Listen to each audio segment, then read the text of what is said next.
more crops, growing 2 or more crops, growing 2 or more crops at the same growing 2 or more crops at the same time, at the same time, at the same time, on the same field, on the same field, on the same field. ठीक है, क्या मतलब समझ में आया इसका? बोलो. अगर मान लो मेरे पास ये ज़मीन है तो मैंने इतने हिस्से में उगा दिया गेहूं और एक हिस्से में उगा दिया मैंने चना. ठीक है, ये मेरा क्या है? Mixed cropping. ये आप कैसे भी डिवाइड कर सकते हैं इसको. ठीक है, ये मेरे पास क्या है? Mixed cropping. इसके कुछ एग्जांपल्स. क्रॉप्स, मिक्स्ड फार्मिंग है वो. क्या लिखा है? ठीक है, तो एग्जाम्पल लिखो बेटा. Wheat and gram, wheat and gram, wheat and gram. Second लिखो wheat and mustard, wheat and mustard, wheat and mustard. अगला लिखो groundnut and sunflower, groundnut and sunflower, groundnut and sunflower. Next कौन सा टाइप है बच्चे? Intercropping. लिखो intercropping, intercropping लिखिए जल्दी. फिर से बोलो. मिक्स्ड फार्मिंग का मतलब फसल भी उगाना, जानवर भी पालना.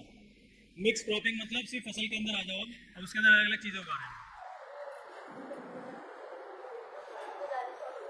इंटरक्रॉपिंग लिखिए बेटा, बातें नहीं करिए. लिखो it means growing 2 or more crops,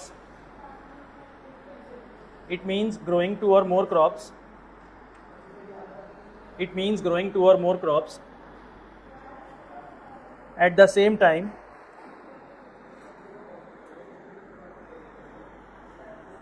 at the same time, in the same field, in the same field, in the same field, but in a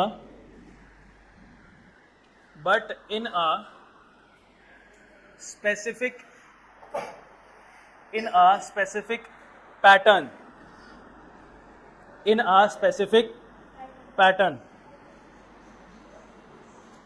in a specific pattern. क्या समझ में आता है बेटा? मिक्स क्रॉपिंग और inter cropping almost same ही है. बस mix cropping के अंदर कोई खास पैटर्न नहीं है, लेकिन इंटर क्रॉपिंग के अंदर जैसे एक रो अगर आपने किसी एक फसल की बना दी, एक रो आपने एक फसल की बना दी, तो उसका सेकंड रो किसी दूसरे फसल का होगा, उसका सेकंड रो किसी दूसरे फसल का होगा. ठीक है, फिर उसके बाद फिर ऐसे हो सकता है, फिर वापस ऐसे हो सकता है. समझ में आ रही है बात? तो ऑल्टरनेट कर सकते हैं, या फिर डायरेक्टली आप 2 ये लगा दो, फिर 2 ये लगा दो. मतलब कोई ना कोई एक स्पेसिफिक पैटर्न होना चाहिए, कोई स्पेसिफिक पैटर्न होना चाहिए. ठीक है, एग्जाम्पल लिख लो इसका भी. सोयाबीन एंड मेज, सोयाबीन एंड मेज. नेक्स्ट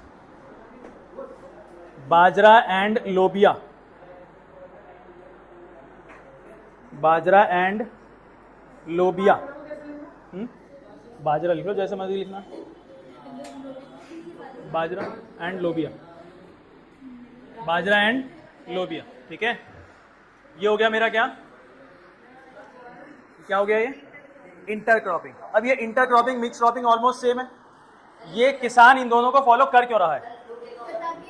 ताकि वैरायटी हो जाए और अरे कोई दाना होता है, टाइम बचे और बोलो जल्दी बोलो, और सेल अच्छी हो सकती है और लो कॉस्ट हो सकता है. और जो मेन चीज़ है वो बताओ कि किसान बेटा पूरी फसल में गेहूं उगा सकता है, लेकिन वो गेहूं और चना साथ में क्यों उगा रहा है?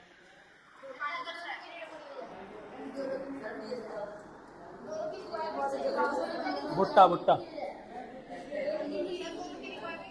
सुनो मेरी बात ध्यान से, सुनो, देखो इसमें सुनो मेरी बात ध्यान से। इसमें एक क्रॉपिंग पैटर्न हमने ये देखा कि गेहूं और क्या उगाया जा रहा था साथ में, ग्राम, इसके साथ गेहूं और मस्टर्ड उगाया जा रहा था। तो यहाँ पे ना इसके पीछे का जो फंडामेंटल है वो ये है कि गेहूं जब उगता है तो जमीन के अंदर से कुछ खास न्यूट्रिएंट्स को वो एब्जॉर्ब कर लेता है ज्यादा क्वांटिटी में, और कुछ एलिमेंट्स, कुछ न्यूट्रिएंट्स ऐसे हैं जो कि रह जाते हैं उसी के अंदर, ज्यादा क्वांटिटी में कुछ रह जाएंगे और कुछ बच जाए, खत्म हो जाएंगे, है ना। जैसे कि 16 एसेंशियल न्यूट्रिएंट्स है जिसमें से 13 जमीन में से लेता है वो, मिट्टी में से। तो मान लो 13 में से ना वो 7-8 ले रहा है गेहूं, बहुत ज्यादा, पूरा खत्म ही कर दिया, और जो बचा हुआ है वो उसी के अंदर ही है, जमीन के अंदर, बहुत कम इस्तेमाल किया गेहूं ने। तो अब उस जमीन को हम लोग इस्तेमाल, उस बचे हुए न्यूट्रिएंट्स को हम लोग इस्तेमाल करेंगे दूसरी फसल उगाने के लिए। समझ में आया? वो न्यूट्रिएंट्स हम किसी और चीज के लिए इस्तेमाल कर सकते हैं, जैसे चना उगा लिया या फिर मस्टर्ड उगा लिया। समझ में आ रहा है? ये पहला रीजन है। और दूसरा रीजन, कई बार फसल के अंदर ना बीमारी लग जाती है किसी तरीके की, तो वो बीमारी ना स्पीशीज, वो बीमारी फसल के टाइप का स्पेसिफिक होता है। अगर कोई बीमारी गेहूं के ऊपर लगा है तो वही बीमारी वापस मस्टर्ड के ऊपर नहीं लगेगा।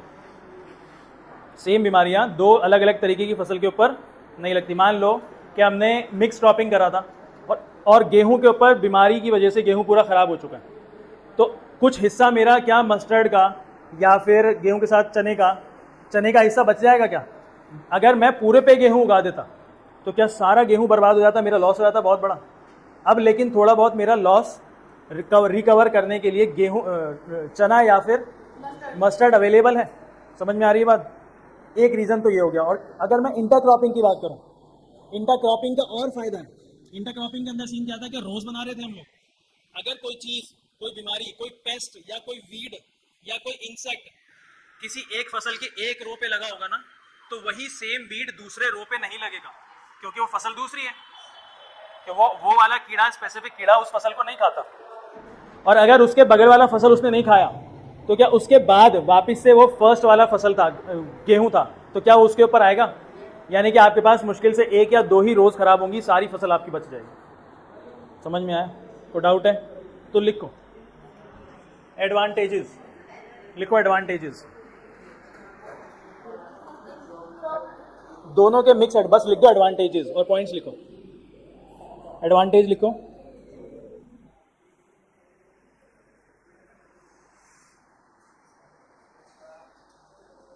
Point number 1, it reduces the risk of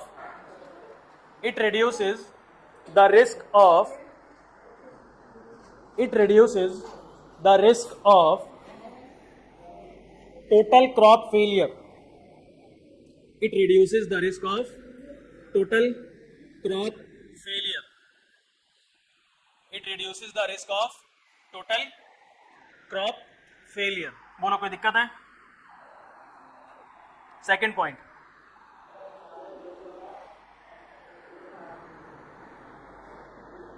लिखो, if one crop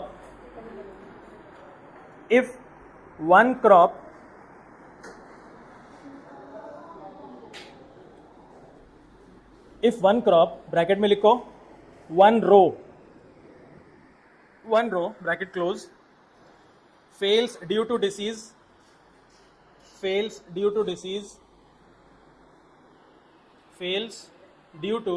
disease, comma,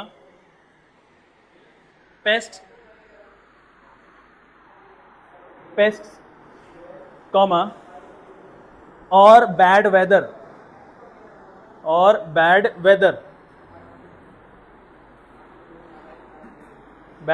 comma, the other crop,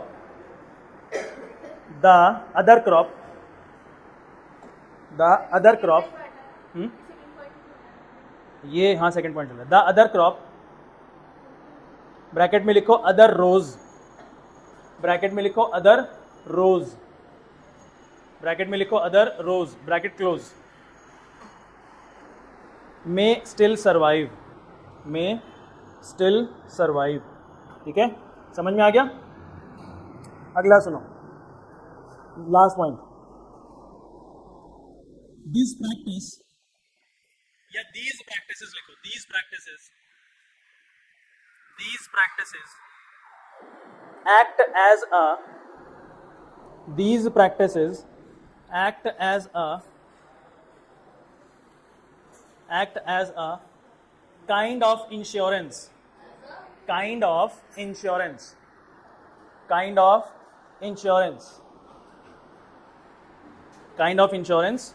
for farmers insurance समझते हो ना? अगर आपका नुकसान है तो कुछ ना कुछ भरपाई करने के लिए होगा। तो अगर फार्मर इंटरक्रॉपिंग मिक्स क्रॉपिंग करना है तो एक तरीके से उसका भरपाई करने के लिए कुछ ना कुछ प्रेजेंट है। एक तरफ अगर कुछ बीमारी लग गई, कुछ खराब हो गया, तो बाकी का हिस्सा बाकी है, तो एक तरीके से क्या है, ये इंश्योरेंस टाइप है। समझ में आया? फुल स्टॉप लगाओ, कोई दिक्कत? तीसरा टाइप कौन सा हमारे पास? Crop rotation. लिखो crop rotation number 3। It is the practice of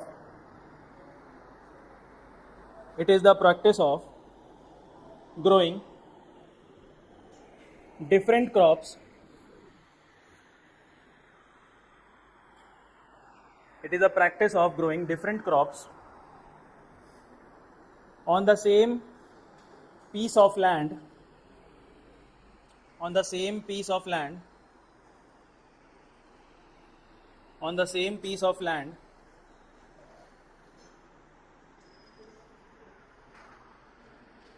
in a sequence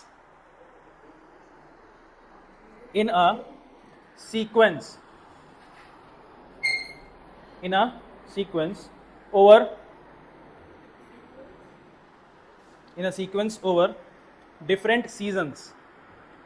different seasons, ठीक है? Over different seasons. क्या मतलब समझ में आया इसमें? क्रॉप रोटेशन में कि अगर मैंने इस बार ज़मीन पे खरीफ क्रॉप को उगा दिया है तो अगली बार मैं वापस खरीफ क्रॉप का इंतजार थोड़ी करूंगा, मैं सर्दी की फसल उगा लूंगा, रबी क्रॉप, ठीक है? प्री प्लान्ड मैनर होता है, लेकिन ये ज़्यादा लंबे समय तक नहीं चल पाएगा। इसमें इसका मतलब ये है कि आप सॉइल को ओवर यूज़ कर रहे हैं। आपने एक बार खरीफ क्रॉप को उगा दिया, उसको हार्वेस्ट कर लिया, ज़मीन को न्यूट्रिएंट्स रिप्लेनिश करने के लिए टाइम चाहिए होता है, इसलिए बहुत सारे जो किसान हैं उन ज़मीनों को एज इट इज़ छोड़ देते हैं, ठीक है? लेकिन जब बहुत ज़्यादा डिमांड होती है तो सप्लाई करने की ज़रूरत है, तो उसी ज़मीन को फिर से अगली बार दूसरी क्रॉप, रबी क्रॉप के लिए यूज़ किया जाता है आर्टिफिशियल न्यूट्रिएंट्स डाल के। उसके बाद फिर से एक और क्रॉप को यूज़ किया जाता है आर्टिफिशियल। लेकिन अगर आप ऐसे क्रॉप रोटेशन करते भी रहते हैं ना, तो इसके अंदर आपको खास तरीके के क्रॉप को चूज़ करना होता है। आपने खरीफ क्रॉप में ऐसे क्रॉप को यूज़ कर लिया, खरीफ सीजन में ऐसे क्रॉप्स को यूज़ कर लिया कि वो जो है ना ज़्यादातर नाइट्रोजन यूज़ करता है ज़मीन के अंदर। 3 मेन कौन सा? एनपीके। आपने एक बार ऐसा फसल उगा लिया जो ज़्यादातर क्या यूज़ कर रहा है न्यूट्रिएंट के फॉर्म में? नाइट्रोजन यूज़ कर रहा है, ठीक है? तो बचे कौन से 2? एनपीके, पोटेशियम और फॉस्फोरस बचा। हालांकि ये अभी फॉस्फोरस पोटेशियम भी लेगा लेकिन कम क्वांटिटी में। तो अगली बार मैं कौन सी फसल चूज करूंगा? जो फॉस्फोरस और पोटेशियम ज़्यादा लेता है, नाइट्रोजन कम लेता है। इसका मतलब मैं एक बार नाइट्रोजन, एक ऐसी फसल जो नाइट्रोजन ज़्यादा ले रही है, फॉस्फोरस और पोटेशियम छोड़ रही है, तो अगली बार मैं ऐसी फसल लूंगा जो फॉस्फोरस पोटेशियम ज़्यादा ले, नाइट्रोजन को कम ले, ताकि नाइट्रोजन वापस से ज़मीन में आराम से रिप्लेनिश होता रहे। समझ में आया? क्रॉप रोटेशन इसको कहते हैं। तो लिखो benefits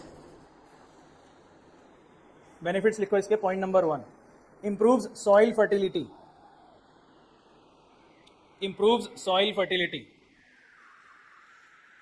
point number 1, soil fertility.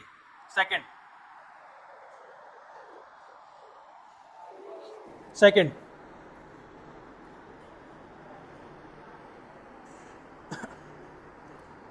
Multiple crops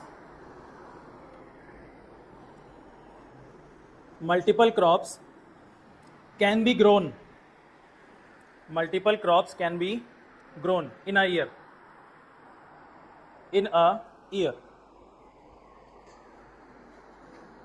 Next point,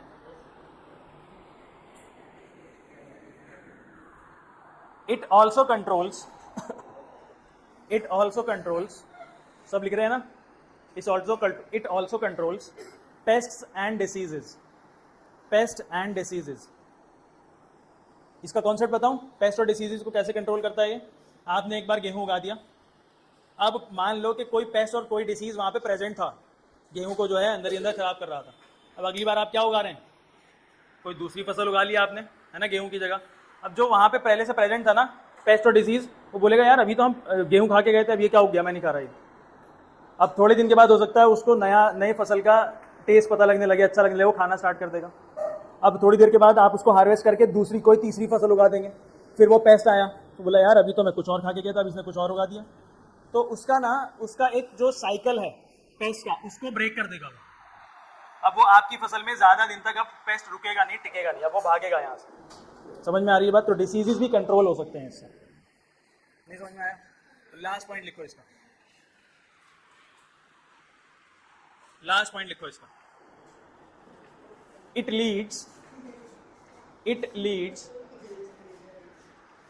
leads better use of nutrients. It leads the better use of nutrients from soil. ठीक है? ऐसा नहीं है कि एक बार हमने फसल उगा दी तो वो सारा का सारा नाइट्रोजन ले गया, अगली बार फिर से हमने वही फसल उगाई है तो फिर से वो नाइट्रोजन ले लेगा, फॉस्फोरस पोटेशियम छोड़ देगा। तो हम लोग सॉइल के जो न्यूट्रिएंट्स है ना सही से यूज नहीं कर पाते। सॉइल के अंदर और भी न्यूट्रिएंट्स है जो आपको यूज करते हैं, लेकिन आप सही से यूज नहीं कर पा रहे। लेकिन अगर आपने क्रॉप रोटेशन करा तो सारे न्यूट्रिएंट्स आप सही से यूज कर सकते हैं।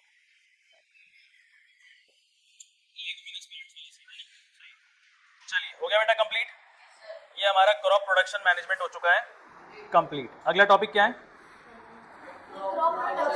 स्टार्ट कर दो, ये यूं ही खत्म हो जाएगा। क्रॉप प्रोटेक्शन मैनेजमेंट किस किस से प्रोटेक्ट करना है सबको पता है आपको। क्रॉप प्रोटेक्शन मैनेजमेंट दो तरीके से होगा, ड्यूरिंग ग्रोथ और आफ्टर हार्वेस्टिंग, है ना, ड्यूरिंग ग्रोथ और आफ्टर हार्वेस्टिंग। ड्यूरिंग ग्रोथ और आफ्टर हार्वेस्टिंग। ग्रोथ के दौरान किस किस से आपको बचाना है? वीड से लिखो, हाँ बिल्कुल, पहले लिखो वीड्स।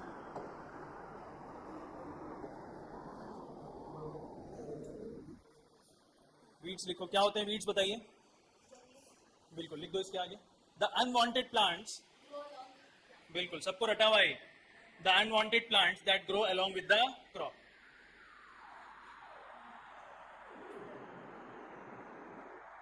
पहले लिख लो बेटा, उसको बाद में लिखना, आप भी पहले लिखो वीड्स।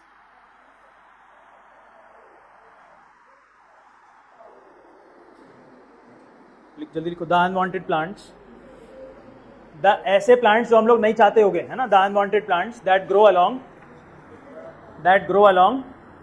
The crops. बस खत्म, वीड्स होते हैं, ठीक है। हम लोग क्यों नहीं चाहते कि ये होगे? जमीन में से न्यूट्रिशन ले लेता है ये और मेरे फसल को न्यूट्रिशन मिलती नहीं। समझ में आ रही है बात? ये न्यूट्रिशन में कम्पीट करता है कि मैं ले लूं किस तरीके से न्यूट्रिशन, इसलिए हम नहीं चाहते इसको कि ये हो गया। इसको कैसे हटाया जाएगा? और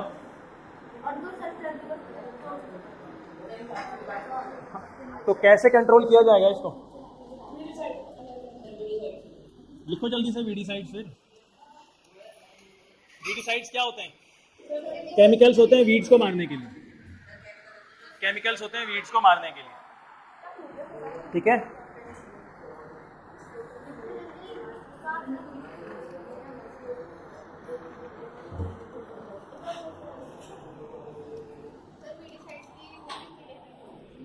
सबको रटा हुआ है वीडीसाइड्स। बेटा वीड का मतलब, वीडीसाइड्स का मतलब ऐसे केमिकल्स मार दें, खत्म कर दें, रोक दें, है ना। लिखवाना है क्या वीडीसाइड्स का मतलब? आपको कहीं भी मिल जाएगा, कोई, मैं बार बार बोल रहा हूँ, पूछेगा भी नहीं आपसे वीडीसाइड्स क्या होता है, इतना हलवा है, छोटी क्लास में पढ़ते हैं ये सब। चलिए अगला क्या है? वीड से बचाना है, और किससे बचाना है? इंसेक्ट्स और पेस्ट से बचाना है। इसकी भी डेफिनेशन लिखनी पड़ेगी क्या? मत बोलो ऐसा। इंसेक्ट और पेस्ट से भी बचाना है क्या? बचाना है तो इसकी डेफिनेशन बताओ क्या है? जरूरत है क्या बचाने की? डेफिनेशन की जरूरत नहीं है पेस्ट, लेकिन कंट्रोल कैसे किया जाए?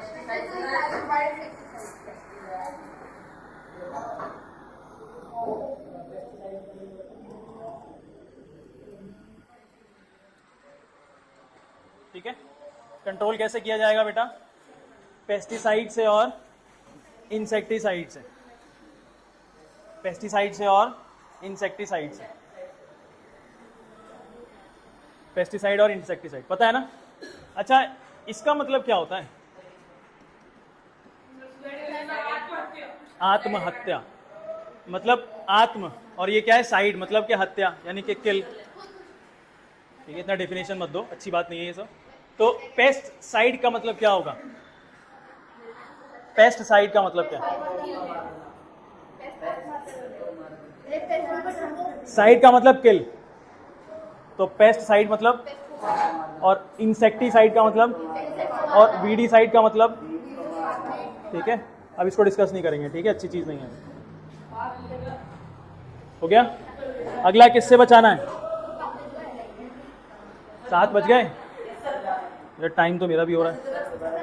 अगला किससे बचाना है? प्लांट डिसीजेस से, डिसीजेस से बचाना है। ये डिसीजेस किस किस से हो सकते हैं?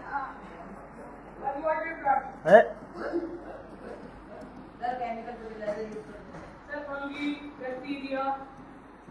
जो आप जानते हैं 5 कैटेगरीज, वो सबसे हो सकते हैं। ठीक है, 5 कैटेगरी जानते हो ना माइक्रो ऑर्गेनिजम्स की?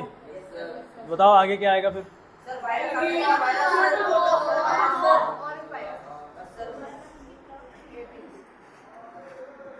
कैसे बचाओगे?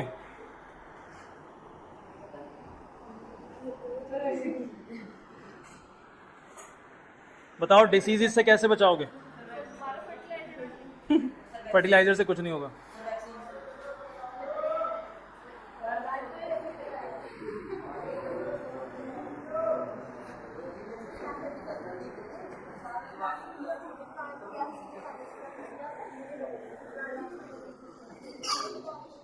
बोलो भाई, डिसीज से कैसे बचाओगे?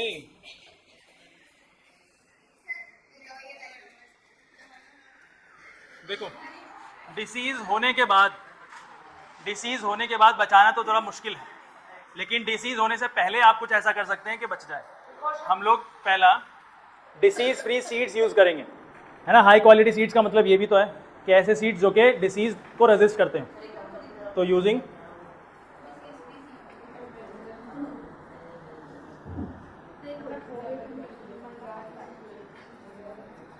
सेकंड, प्रॉपर इरिगेशन करना है।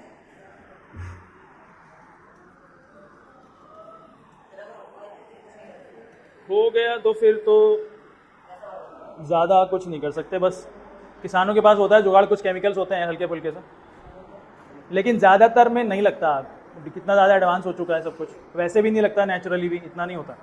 होता है ना तो समझ लो कि बस हो गया तो ख़त्म हो गया। नहीं, बस थोड़ा सा और बचा। ठीक है जी, हो गया, डिसीज से भी बचा लिया। ठीक है, हो गया।